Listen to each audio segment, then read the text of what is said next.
진짜로 이거는 하면 안 되는 투자예요. 이 매력을 거부할 수 있으시겠어요? 그래도 안 하기 아까운 분들을 위해 워렌 버핏 파트너십 때 서신을 보면 이 공식이 예전 리포트에 언급이 된 적이 있어요. 같이 투자하는 사람들은 많이 들어봤을 거예요. 이게 시거벗이라고. 같이 투자하는 사람 진짜 많이 들어봤는데 이게 뭐냐면 우리 워렌 버핏 할아버지가 있고 워렌 버핏의 스승님이 벤자민 그레엄 이분이 얘기하신 건데 담배가 있으면 이제 담배 꽁초가 있잖아요. 누가 이 담배를 버린 거야.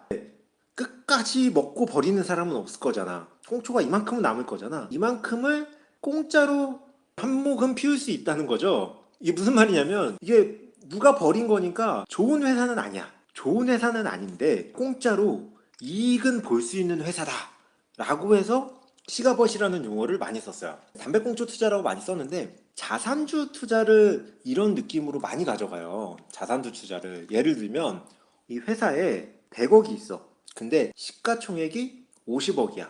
그러면 누군가는 50억에 사서 청산하면 50억을 벌잖아요. 이 컨셉으로 들어가는 거예요. 이 컨셉으로 들어가는 게 이제 담배꽁초. 근데 이거는 하면 안 되는 투자예요. 진짜로 이거는 하면 안 되는 투자예요. 왜냐면 우리 이분이 벤자민 그레엄이거든요. 이분이 워렌 버핏이고 워렌 버핏이 벤자민 그레엄 밑에 일할 때 벤자민 그레엄이 표를 주고 너 여기에 재무제표에서 이 표에 다 기록해 라고 했었어요. 그 다음에 벤자민 그레엄은 어떻게 했냐면 이 회사를 예를 들면 자산가치보다 50% 아래에 있는 회사를 워킹캐피탈 50% 이하인 회사를 가서 샀어요. 근데 우리처럼 주식을 산 게 아니고요. 회사를 샀어요. 회사를. 그러니까 근데 이게 주식 투자는 회사 투자하는 거죠 라면 의미의 회사를 산 게 아니고 진짜 회사를 샀어요. 이 펀드로 회사를 그냥 샀다니까? 주식 투자로서 회사를 산 게 아니고 상장된 회사인데 그냥 인수했어요. 그 다음에 청산을 했어. 그래서 나눠 가졌어요. 그게 벤자민 그램이 했던 시가벗이고요. 워렌 버핏이 시가벗이에요. 그러니까 이 시가벗을 하고 싶은 분들은 어떻게 해야 되냐? 회사를 인수할 수 있는 자금이 있으시면 돼요. 그러니까 벤자민 그레임이 행동주의 투자 1세대예요. 완전 1세대. 워렌 버핏이 2세대예요. 네. 인수할 수 있는 자금이 있으시면 이 시거벗 너무 좋죠. 워렌 버핏의 버크셔 해서웨이 버크셔 해서웨이도 시가벗이었잖아요. 반 가격에 주가는 샀어 워렌 버핏이. 근데 원래 중간에 막 매각하려고 했는데 매각 거절하고 이런 이슈가 있긴 한데 어쨌든 주가가 안 올라오니까 그냥 샀잖아요 버크셔 해서웨이. 이게 시가벗이라니까? 이게 우리나라에서 하는 BYC 이거 사서 BYC 문 앞에서 데모하면서 저 이거 배당해 주세요. 이거 땅 파세요. 뭐 이거 건물 팔아서 나 좀 주세요. 이렇게 한 게 아니라 이거는 내가 꽁초가 되는 거고 이게 꽁초 투자를 하는 게 아니라 내가 꽁초가 되는 거고 이 사람들은 인수를 해야 돼. 인수를 해서 이걸 나눠 먹어야 된다고. 벤자민 그레임이 이렇게 나눠 먹은 게 한두 개가 아니에요. 워렌 버핏도 이렇게 나눠 먹은 게 한두 개가 아니야. 워렌 버핏이 예전에는 댐터 밀인가? 버크셔스에 이전에 인수해서 내부 직원들 다 해고하고 이러다가 지역 주민들한테 욕 엄청 먹고 신문에도 워렌 버핏 악마다 이러면서 엄청 나왔었어요. 그만큼 워렌 버핏도 그냥 인수할 때 썼던 방법이에요. 근데 이거를 감히 우리가 꽁초 투자다 이러면서 하시겠다고요? 이게 인수할 자금이 있으세요? 인수 자금 있으신가? 좋겠다. 그거 인수할 자금 있으시면 참 좋겠다. 예. 그래서 결론은 정말 잘못 알려졌어요. 정말 잘못 알려졌어요. 하지만 이 100억이 있는 회사를 10억의 시가총액으로 있다라는 이 매력을 놓기가 참 힘들어. 왜냐면 저희가 일반적인 회사를 분석하는 거는 이것저것 너무 많잖아. 근데 이건 딱 떨어지잖아. 그냥 재무제표에 100억 써 있잖아. 이 재무제표에 100억짜리 회사가 50억에 거래되고 있다라는 이 매력을 떨치기가 이게 가치 투자자로서 쉽지가 않아요. 그래서 그래도 안 하기 아까운 분들을 위해 제가 몇 가지 유의점만 말씀을 드릴게요. 가장 처음 아셔야 될 건 시간은 나의 적이다. 시간은 나의 적이다.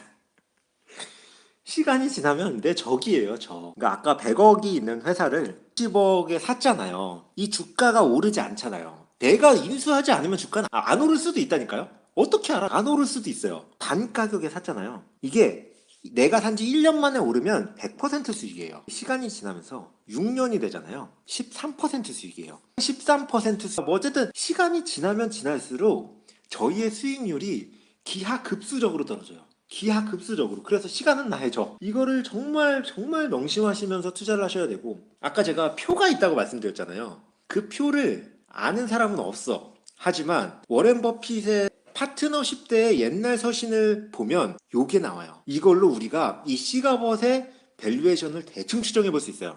어떻게 했냐면 이게 공개된 재무제표고 이게 워렌 버핏이 바꾼 재무제표예요. 현금은 그냥 100%로 했어요. 100%. 현금은 100%니까 내가 이거 살 거니까 내가 이거 사서 현금은 다 배분할 수 있잖아. 매출채권은 85%로 했어요. 왜냐면 나한테 돈을 주는 사람들 중에서 누군가는 파산을 하면서 돈을 안 줄 사람들이 있단 말이에요. 그렇기 때문에 85%로 했어요. 15%는 파산할 거라고 가정을 한 거죠. 재고자산.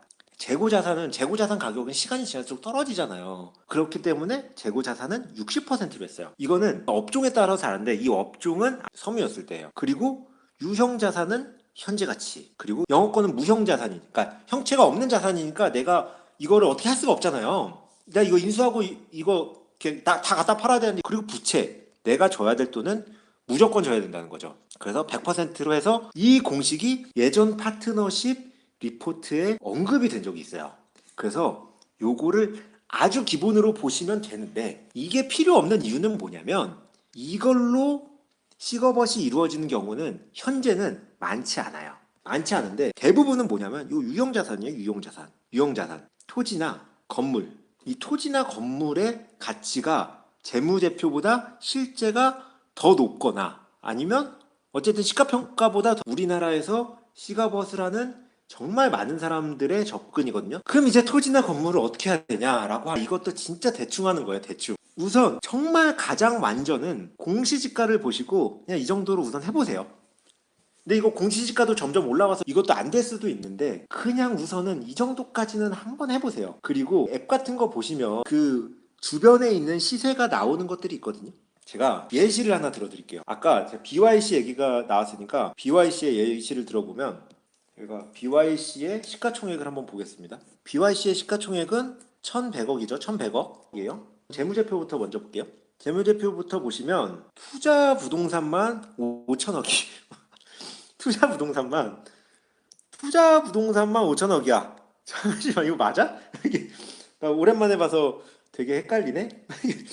투자 부동산만 5천억이고 부채가 3천억이 2,500억이니까 아무것도 없이 5천억 빼기 2천억이 2,600억 하면 2,400억. 부동산 말고 딴 거 아무것도 없다고 하고 유형자산도 없고 현금도 없어. 난 부동산만 있어. 라고 해서 우선 세금도 있어야 되는데 그건 나중에 보고 요거에서 요거 빼면 2,400억이 남아요. 그렇죠? 부동산 다 팔아서 부채만 빼도 2,400억이 남잖아? 근데 이 회사가 1,100억이죠. 1,100억이지. 요거 매력적이잖아. 이 매력을 거부할 수 있으시겠어요? 이 매력을 거부할 수 있겠냐는 거죠. 게다가 현금만 600억. 현금만 600억. 팬티 재고가 또 450억. 팬티 재고가 또 450억이야. 팬티 재고만 또 450억. 팬티 재고만 450억이고 아까 투자 부동산 말고 유형자산 여기에도 또 토지 이런 것들이 있어요. 이것만 또 700억이야. 현금 400억? 현금 얼마였지? 모르겠어. 어제 너무 많아. 계산이 안 돼. 어떻게 계산해도 여기는 말도 안 된다. 그럼 이제 제가 여기서 아까 말씀드리려고 한 건 이 공시지가나 이런 것들에 대한 내용을 어떻게 아냐라고 보면 주석이 보시면 돼요. 여기 소재지 보여요? 원래 최근 거는 이렇게 나왔는데 옛날 거는 이렇게 나온단 말이야. 영등포구 대림동, 금천구 가리봉동 이렇게 나오면 저희가 진짜 조금만 구글링하면 바로 찾아볼 수 있어요. 예, 조금만 구글링하면 대림동 몇 톤지 뭐뭐에 뭐뭐 이렇게까지 나와 있는 데도 있고요. 이 주석에 이렇게까지 안 나오는 데들도 있어요. 근데 어쨌든 이 정도만 나와도 쉽게 찾을 수 있어요. 그리고 안 나오더라도 어쨌든 여기에 얘네들이 이 공시지가를 써놓게 돼 있어. 봐봐요. 아까 유형자산이 5천억이었잖아요. 5천억. 투자부동산 5천억이었잖아요. 공시지가는 실제 지가가 아니야. 공시지가보다 좀 더 낮잖아요. 공정가치보다. 여기는 이제 공정가치라고 해서 지금 뭔지 헷갈리긴 하는데 공시지가는 실제보다도 낮아요. 실제보다도 낮은 그 수치가 장부금액보다 이렇게 높은 거예요. 이 유혹을 어떻게 벗어날 수 있겠냐는 거죠. 이 공시지가에 보통은 지금은 공시지가가 많이 오르긴 했지만 그래도 여전히 요 정도를 쳐주면 괜찮아. 그리고 편차가 너무 많이 큰 추정치니까 이거를 하려면 무조건 직접 방문해. 직접 동네에 있는 부동산에 방문하면 다 알려줘요. 그냥 이거는 진짜 무조건 직접 부동산에 방문해야 돼. 무슨 앱으로 주변에 있는 거 보고 이래도 되는데 이거는 무조건 방문하시는 걸 무조건 추천드려요. 그러면 아까 BYC 같은 걸 여러 개를 구할 수 있어요. 근데 처음부터 말씀드렸잖아요. BYC를 사는 사람은 시가버스를 하는 사람은 인수를 해야 되잖아요. 우린 인수를 못 하잖아. 돈이 없잖아. 그래서 이게 진짜 중요해요. 이거를 하지 않으면 절대 안 돼요. 온리 시가버스로 꽤 이상을 가져가야 그 중에서 무언가는 적정 가치로 갈 거다라는 기대를 갖고 가는 거예요. 그러니까 BYC 하나만 들고 나가서 주주 게시판에 BYC 대주주를 지랄하는 거는 안 되고요. BYC 같은 걸 20개 이상이에요. 20개가 아니에요. 20개 이상을 찾아서 포트폴리오화를 시키면 그 중에 누군가는 잘 나오거든요. 근데 아까 말했지만 시간은 우리의 적이니까 기대 수익률은 무조건 100% 이상. 그러니까 반토막 이하로 떨어져야 돼요. 제가 추천드리는 건 3분의 1 이하로 떨어진 거. 3분의 1 이하로 떨어진 거를 아까 BYC만 봐도 3분의 1 이하잖아요. 대충 봐도. 3분의 1 이하로 떨어진 걸 20개 이상. 20개 이상. 그리고 또 하나는 돈을 까먹으면 안 돼요. 이거를 꼭 봐야 되는데 아까 BYC 예시에서 다시 보면 여기서는 대충만 봐도 돼. 대충만. 뭘 보면 되냐면 여기서 영업이익 플러스인지 플러스죠. BYC 플러스지. 그리고 당기순이익 플러스인지 BYC 플러스예요. 그리고 또 하나 영업 활동 흐름 플러스인지 이유는 나중에 강의에서 말씀드릴게요. 지금은 요 세 개가 플러스이기만 하면 돼. 0이어도 돼. 마이너스만 안 나면 돼요.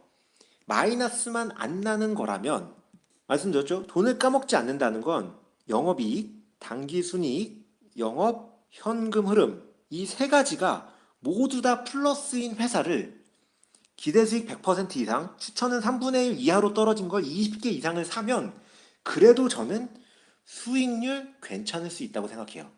하지만 요거 특히 2번을 안 하시고 여기에 들어가시면 이거는 진짜 큰일 납니다. 이거 진짜 큰일 납니다. 이거 진짜 존버도 이런 존버가 없어요. 이거를 지키시는 분들은 가능하지만 그래도 추천하지 않는다.